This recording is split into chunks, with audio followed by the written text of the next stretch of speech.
Hello, and very welcome. Our channel narrates the life stories of our viewers from all around the world. To protect individuals' privacy, names are sometimes altered in the stories I am Dina. Unlike most children who are usually very attached to their mother since birth, I would only calm down when I was in my father's arms. My father was a very good man, and because he was very artistic, he had a lot of sensitivity and delicacy. I always thought this trait of his came from his artistic nature. I always made my best memories with my father, and I remember that on the days when my father went to work, I constantly thought about how I wished he would come back soon so we could ride bikes together in the small yard of our house. One of the best memories I have with my father is when he taught me how to ride a bicycle. I fell many times, but I was confident that I would succeed because I knew my father had my back. My father always played the role of a steadfast mountain for me.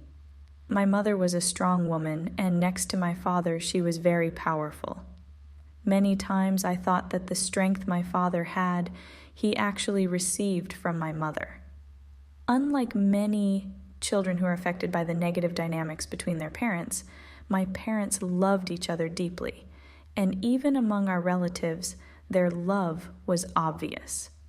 I only had one older brother who was 10 years older than me, and because of this, I received a lot of love from my family since I was born after 10 years of waiting. According to my mother, they had tried for a child many times but had always faced disappointment. But one day, when they least expected it, they discovered that I was on the way. My relationship with my brother was very warm. He was a blend of my father and mother to me. He was always my companion, support, and partner, even though he was much older than me. Since my father was a calligrapher and my mother was into music, and my brother was a good painter, I grew up loving art. I tried all kinds of artistic endeavors since childhood and even earned money at a young age. When my brother reached the age to marry and fell in love with a girl from the north of the country, he had to move there. At first, I was very restless when he left because my brother was like a friend and confidant to me, and we had a very close relationship. I had just entered the guidance school, and I felt I really needed my brother's presence, so the first sadness I experienced in my life was when he moved to another city, although he visited us every 2 months. After that, my father worked hard to help me cope with my brother's absence. I tried to adapt to the new situation, and after a while, I got used to him not being around. But we still kept in touch, and I always waited for his visits. With my brother's departure, I began thinking about how one day I too would share the love that my family had received with someone special, with my partner in life. I entered high school and chose an art major. Eventually, I got into architecture, a field I loved and worked day and night to be the best. Early on, I managed to take on good projects. During that time, I met a boy named Henry. Henry was in my major too, and like me, he had a passion for art. Our connection grew stronger when we realized how much we understood each other's feelings and could empathize. From then on, going to cafes and visiting art galleries became our way of connecting, allowing us to spend more time together. Henry seemed like the person I had always envisioned in my dreams. After I felt something like love developing between Henry and me, and he confessed his feelings to me, the first person I told was my father. I showed my father a picture of Henry and talked to him about his personality traits. My father, who trusted me so much, always said, "I raised you, so whatever choice you make, I will support you, and I am sure you will make the best choice." For this reason, my father only reminded me to be careful in my relationship and not to let Henry get too close to my personal boundaries, and to guard my heart so that if things didn't turn out as I wanted, my heart wouldn't break. I always followed my father's advice, so when Henry confessed his feelings to me, even though my heart longed for him, I tried not to show much emotion. After a while, our friendship deepened, and the love I had always imagined blossomed between us. Henry had a personality like my father's. For this reason, I was attracted to him, and I always reminded myself that love needs care, and any love that is damaged at its root, even if watered multiple times afterward, will still decay. This was something my father always told me. Because of this, Henry and I had built our relationship from the beginning on trust and respect. After a short time, Henry talked to his family, and I did the same with my father. After both families agreed, Henry came to propose to me. Henry was an only child, so he, like me, had grown up in a family where everyone showered him with love, especially because his mother had fertility issues, and after many struggles, Henry was the gift God gave them. Our engagement went well, and after that, Henry and I decided to get married quickly without holding a ceremony. We were happy, and our relationship improved even more after marriage. However, after some time, I started feeling that Henry wasn't as charismatic a man as I had hoped, and his delicate, soft nature, which he always approached things with, made me feel a bit disappointed. But I didn't bring it up and kept it to myself because, in my opinion, it wasn't a huge issue, and I wanted to resolve it within myself. But as time passed, these traits of Henry's became more noticeable to me. At that point, I began to find myself attracted to men who were into sports and had strong physiques, while Henry was a man who wasn't into fitness and didn't care much about his appearance. He always dressed in simple, artistic styles.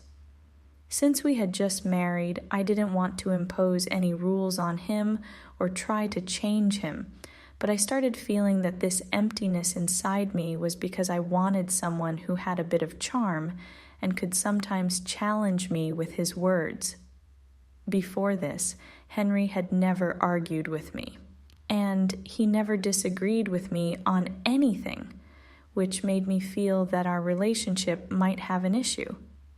I believed that sometimes arguing and having disagreements could bring people closer, or even make them fall in love with each other more. Then I got sick, and because Henry was a very family-oriented man who cared a lot about me, all it took was for me to have a problem, and Henry would act like a father to me. One night when he saw that I wasn't feeling well, he insisted on taking me to the clinic. At first, I resisted, but when he insisted, I asked him to let me go alone, and Henry didn't object. I took a cab and went to the clinic alone. Since it was quite late, the clinic was very quiet, and only the doctor was there. When he wrote my prescription and included an injection, he decided that he would personally administer it. The doctor was a relatively young man and, of course, very well built. When I first saw him, I couldn't help but notice his physique, and since I had recently started being attracted to men like him, I found myself admiring him. I also had a good physique, so I cared about body appearance as well.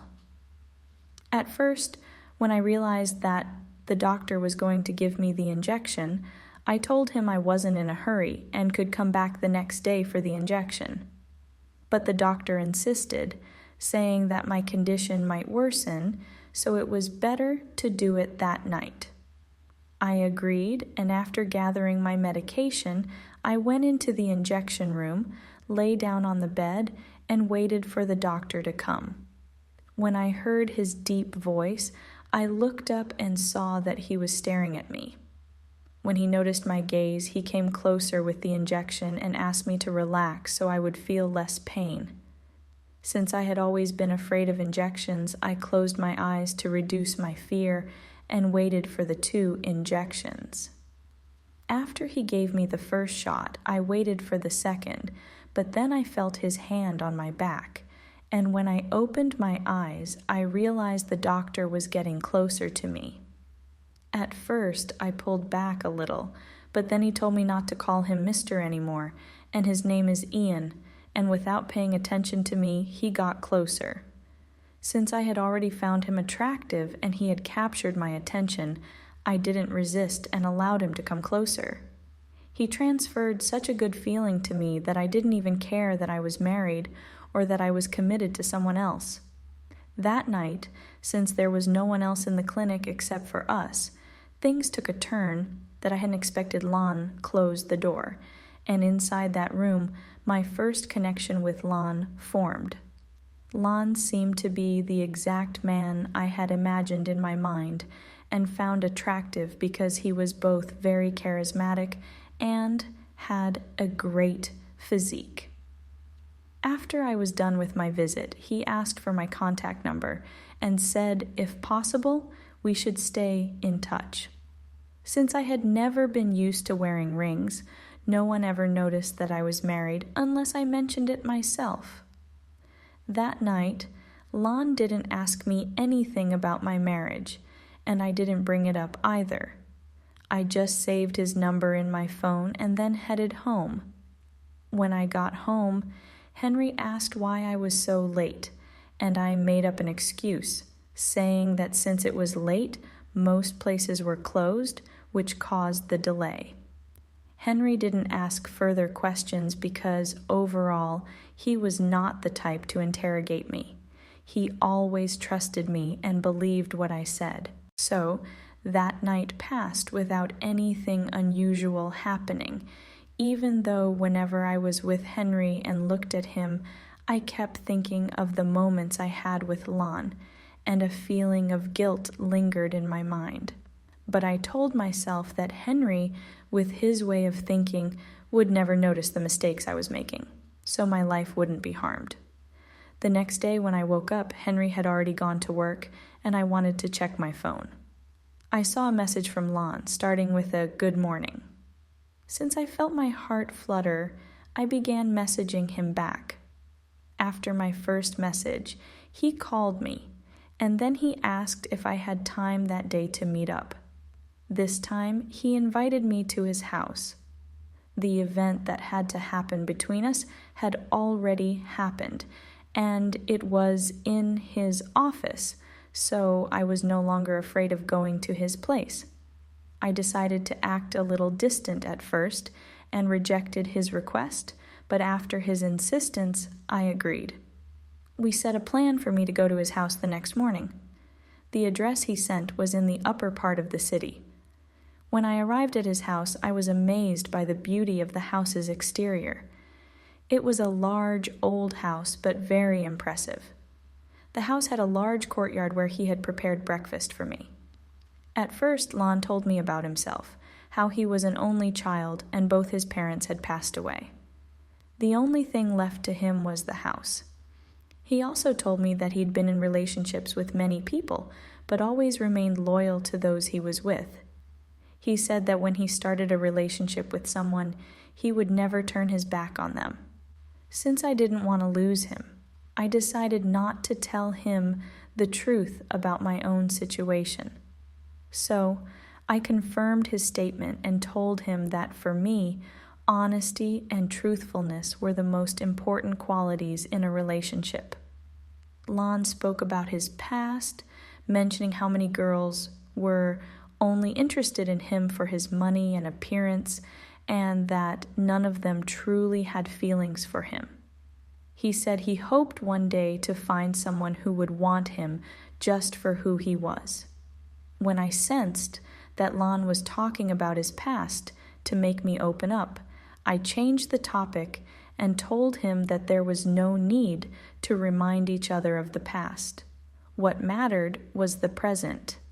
Then we went inside the house, and I change my clothes. Since I had a good physique too, Lon asked me if I did any sports, and I told him that I did occasionally. Then he came closer to me. As Lon approached me, my heart started to race, and I felt weak in front of him. When he got even closer, I forgot everything about my life with Henry. When Lon went to the kitchen to get me some water, I looked at my phone and saw that Henry had called me several times. I called him back, and his voice shook with worry as he repeatedly asked if I was feeling okay. I told him to calm down and then said I had gone to a friend's house. When Lon came back, I quickly ended the call. Now I had to lie to both of them. That day, Lon insisted on driving me home, but since I didn't want him to know my address yet, I asked him to drop me off near my father's house. He agreed and left me at the street corner. I went to my father's place because he was the only one who could calm me down. I asked my father, what should someone do if they slip and their heart trembles, no matter how wrong they are? My father, as always, gave me short, wise advice and told me, sometimes a person loses their entire life just for a few moments of happiness. You always have to know what you're willing to lose for what you gain. The whole time, I was thinking about my father's words, even though I knew I was making a mistake. I realized that I was risking my life and reputation for a few moments of pleasure. I knew that if my father found out what I was doing, he would feel as if he had failed in raising me, although I knew that my actions had nothing to do with his upbringing. This was an internal struggle I had. Sometimes I felt like I was deeply prone to seeking variety, unable to commit to a single goal. Then, as my relationship with Ian grew closer, I started having arguments with Henry. Even though Henry tried to understand me, since we had never fought before, he kept asking what my issue with him was. When I told him that I wanted him to be a bit more masculine and assertive, Henry told me he didn't see any need to control me or to set boundaries because he was completely confident in me and knew I was a sensible woman who didn't need someone watching over her. Hearing this only made me angrier as I realized I had betrayed all the trust Henry had in me, and there was no way to fix it. That day, I stormed out of the house angrily and went to Ian's place. At least with him, I could forget that my real life was with Henry. But on the other hand, I was worried about how Ian would react if he found out about the big lie I had told him. So, I decided that the next day, when Henry went to work, I would invite Ian over to my place to make everything look normal and to eliminate any doubts he might have. We coordinated it, and the next day, I prepared the house to welcome Ian. I removed every photo of Henry and me from the tables and arranged the place to look like a single person's apartment. When Ian arrived, he first complimented the style I'd put into decorating, and then mentioned that my home had the warmth of a place filled with love. His words shook me because I knew that if there was any love in this house, it was only from Henry's side. After offering him refreshments, I went to put on a beautiful red dress he had bought for me. As usual, he praised my beauty when he saw me, and then he came closer.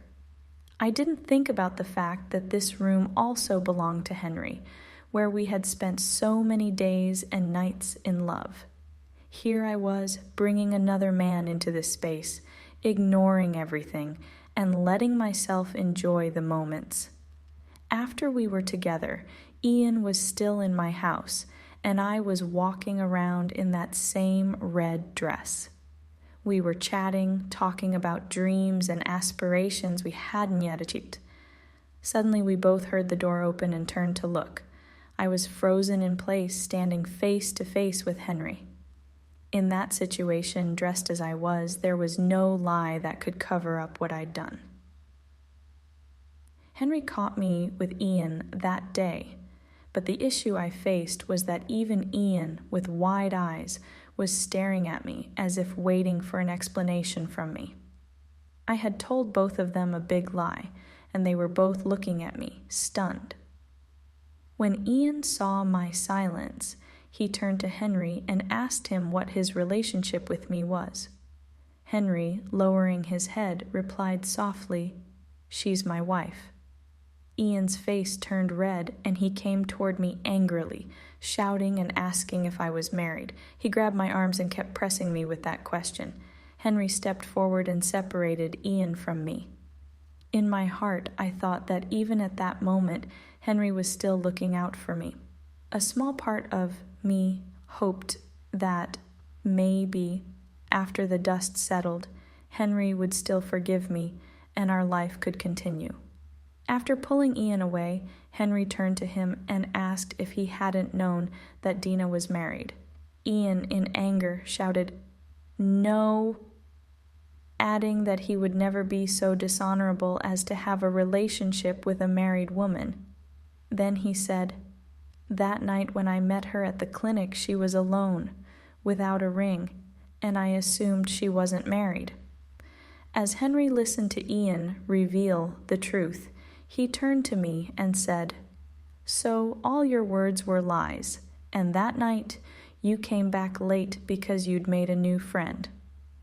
When Henry finished speaking, I began to cry and tried to explain my mistake. But Henry told me that he had always loved me, that he had trusted me even more than his own eyes.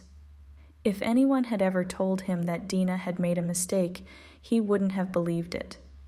But now, because of my actions, I had shattered that trust. Neither Henry nor Ian waited for my explanation. They both left the house, leaving me alone in the living room that day, wearing that red dress. I stood there, knowing that even if my actions had been hidden for months, this moment was inevitable. With Henry's words, I was certain that I had lost the loving life we shared.